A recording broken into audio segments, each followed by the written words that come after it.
Ya, pemirsa, terima kasih masih bersama kami di Kawal Pilkada, pemirsa. Pertemuan PKS dan PSI membuat peta politik pilkada semakin menjurus ke 3 poros.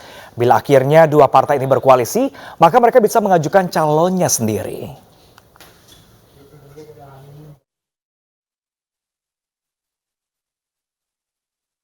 Rencana PKS berkoalisi dengan PSI dalam Pilkada Jakarta membuat isu 3 poros semakin menguat. Pertemuan keduanya membuka jalan PKS untuk menyandingkan Anies Baswedan dengan Sohibul Iman di Pilkada Jakarta. Lantaran hingga kini PKS tetap mengunci duet aman di Pilkada mendatang.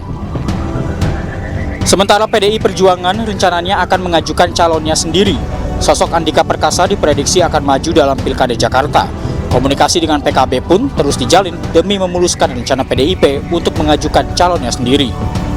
Selama memenuhi kuota yang ada, dalam artian persyaratan dan mekanismenya itu mencukupi, bukan tidak mungkin politik dinamis.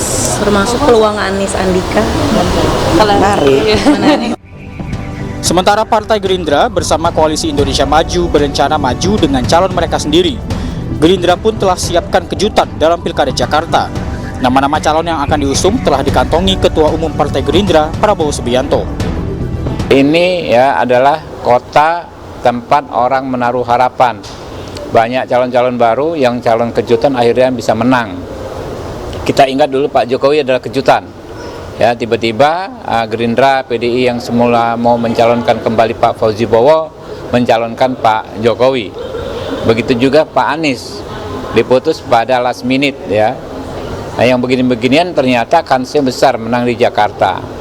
Jadi memang saya juga yakin ya bahwa akan ada kejutan di pemilihan kepala daerah di Jakarta ini.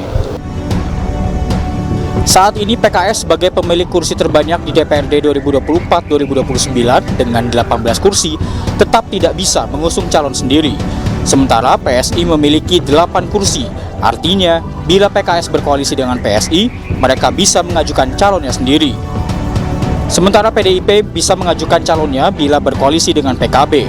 Sebagai informasi, partai politik harus memiliki paling sedikit 22 kursi di DPRD Jakarta, sehingga mau tak mau harus berkoalisi.